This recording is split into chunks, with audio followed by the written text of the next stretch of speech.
Okay, so what I'm going to do first is add some water to my lids.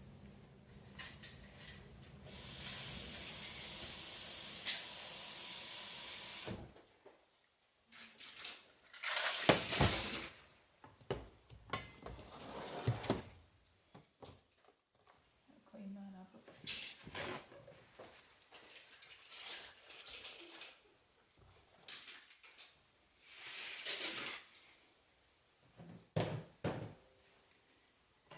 And I need to create some space, so give me 1 minute.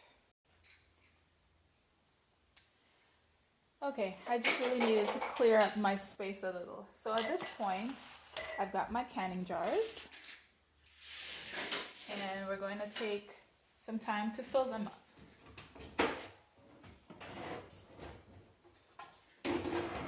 Now this is one of the things I told you because I did not have the official canning funnel. I just got a plastic bottle and I cut the bottom off where the cap is, and I cut most of the bulk of the bottle out, and that works as my funnel. So DIY funnel. And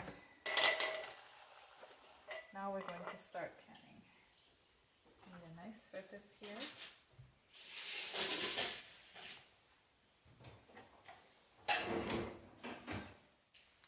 And just one bowl to capture any extra drips. So here we go.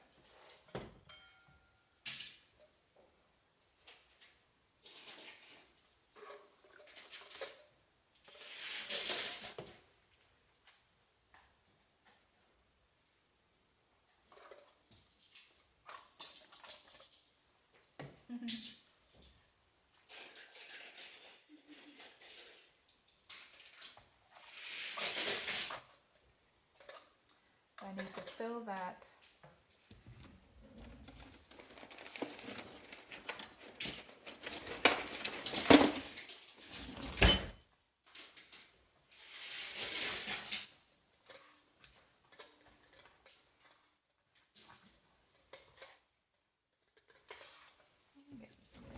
Maybe I might push that down. There we go.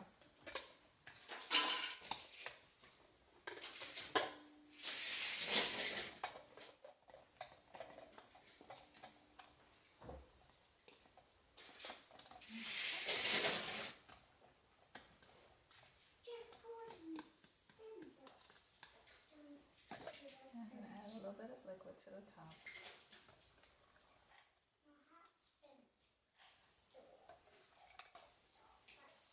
Okay. It's going to be hot, so that's my first one.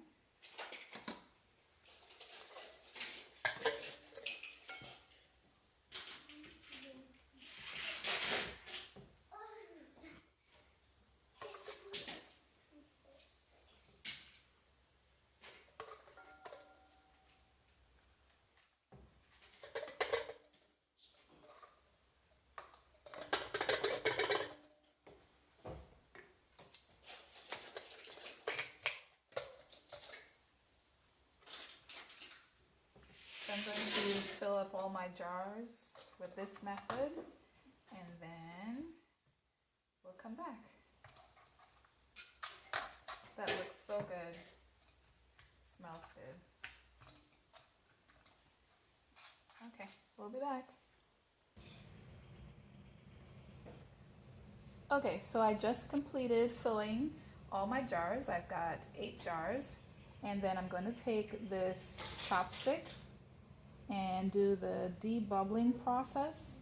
So I'm going to go back and forth within the jars to make sure there are no bubbles trapped in there. And I'm also going to push the rest of the food down.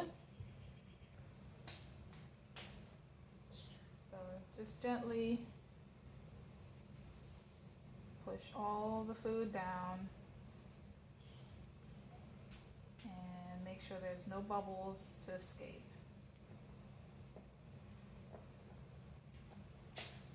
It's also important that the food is at the level recommended for canning. In this case, I need 1 inch of headspace, which is the distance between the lid and the surface of the food. That is exactly the measurement of the rings on the jar here. So once my food is below that, I can even eyeball it. If it's higher than that, I have to push it down. Okay, those.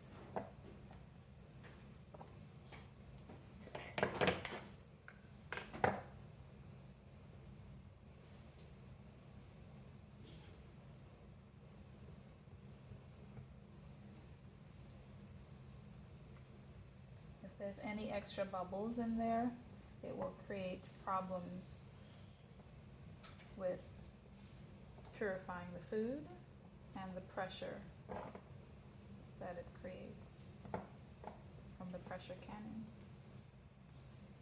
So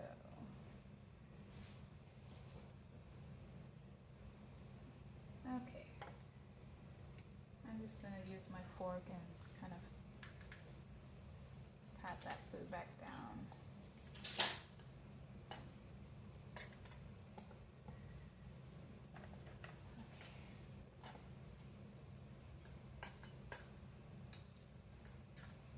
You can see they're all at the level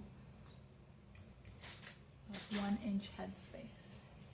So the next thing we need to do is to clean the surface of our jars.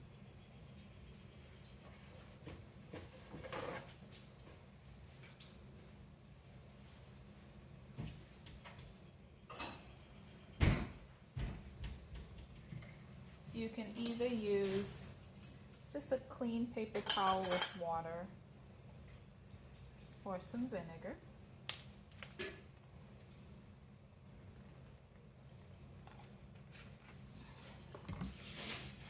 I'll be honest, vinegar is not my favorite ingredient in cooking. I don't really care for the scent or the taste. But it's important to clean the surface of your jars so there are no food particles going to interrupt the seal with the wax on the lids.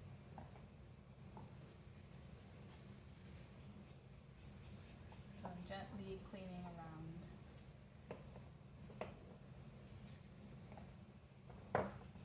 in case there are any food particles from the coloreds or even the liquid.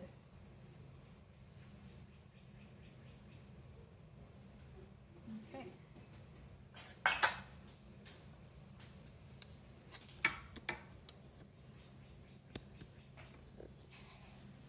Okay, so in the event that you don't have a canner, I'm sorry, not a canner,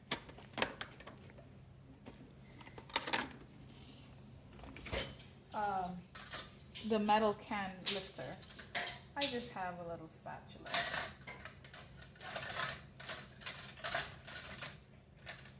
I'm going to grab my lid,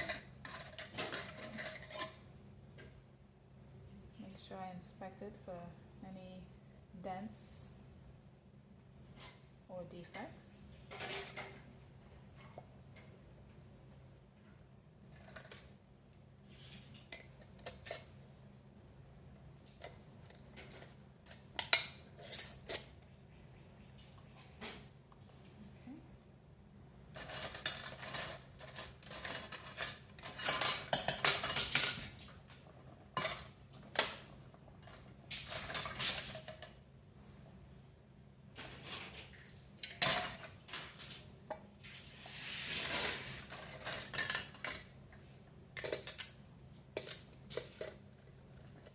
These are a bit hot, so be careful. And I'm just going to seal it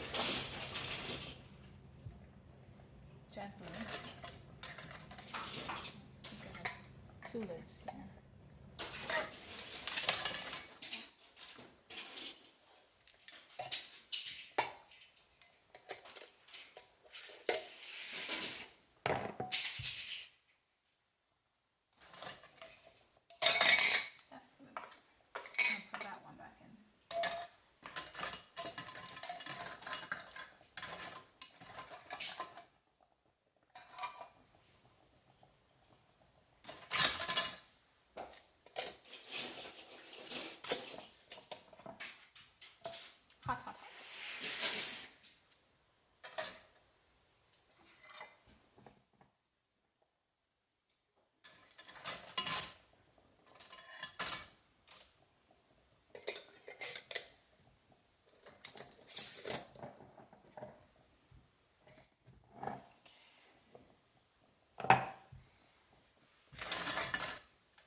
Couple more.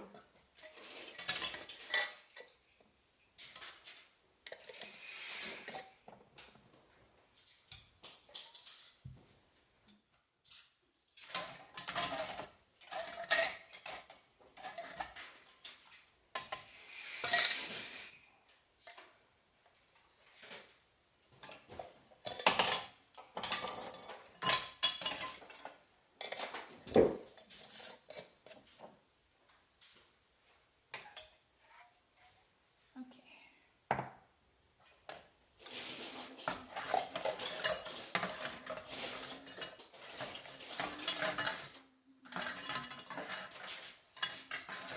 Okay. So the next thing we're going to do is fill our canner with some water.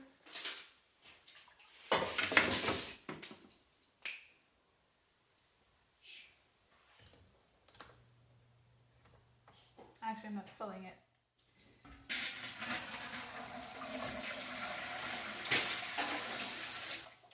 I'm going to put it just to the level at about half pint.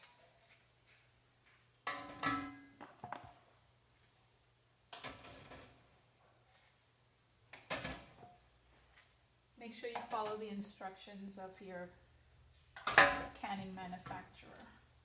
Okay. See, these fit perfectly. I think that was meant to be. Okay. I need to add some more water.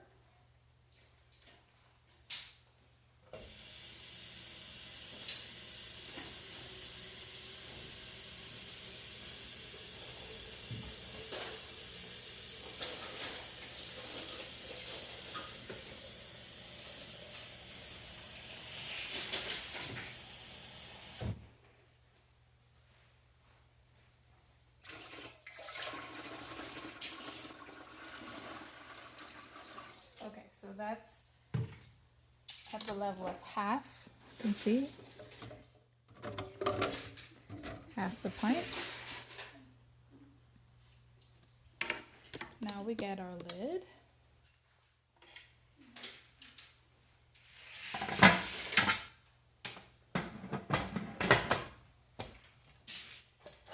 And tighten it. Okay. So at the level that we're at in Florida, we're going to be canning at 10 PSIs because we are 1,000 or below feet from sea level. If you're not sure of your sea level, you can, just look it up, or you can ask Google. Let's see what Google has to say about our sea level at Florida. Okay, Google. What sea level am I at?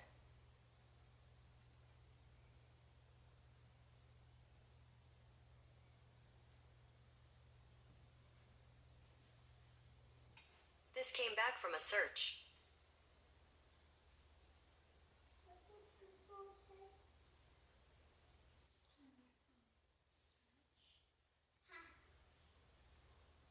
She did not give me a number. She said she gave me apps. Okay, Google, what is my elevation? Here are some results from a search. Ah, boy. She's not very helpful today. Well, I think because I know I'm in Florida, I'm at almost zero elevation. Anyway, so I know I need to get my PSI at 10 or below. If you're above 1,000 feet, then you can go up to 15 PSIs.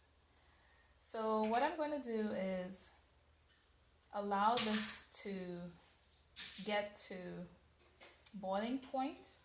What's going to happen is this little device here is going to lift up. Then the steam here is going to start coming at a consistent flow. When those two things happen and I'm at 10 psi's, I'm going to put my pressure unit on top here to cover it. And that's when I will start my timer for the recommendation of cooking my collards. So at this point, I'm using pint jars and my elevation is below 1000. So the recommendation for cooking collards is 75 minutes. But that timer will start after these two features have happened. When this pops up, this little heat pressure is going to pop up, and then there's a continuous flow of steam inside. All right, so when that happens, I will check back in with you.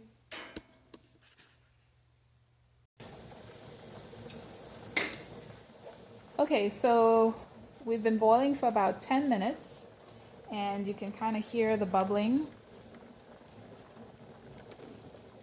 You can almost see the steam is starting to come continuously. I'm waiting for this vent or this valve to pop up. That's one of the signals that tells me I'm almost ready to put my pressure cap on there. So let's see if it's gonna pop up. Fingers crossed.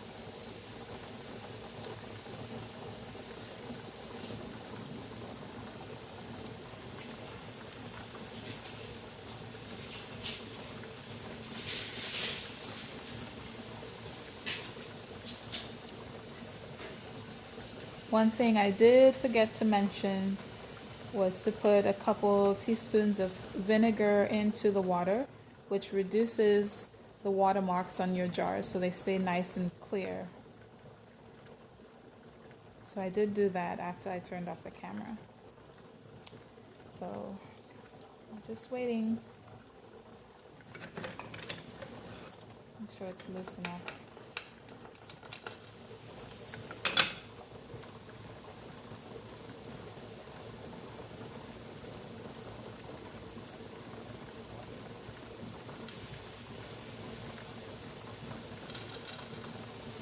It's coming, it's coming. And there it goes. Okay, so it's risen, and now it's time to put a pressure on there. Pressure lid, and I'm going to set my timer. I'm going to use this one on here for 75 minutes. Where's my timer? Oh, there it is. 75, start. Ah.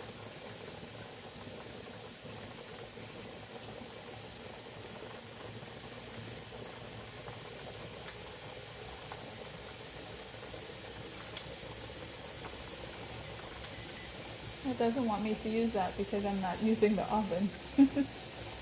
Kitchen timer, 75. There we go.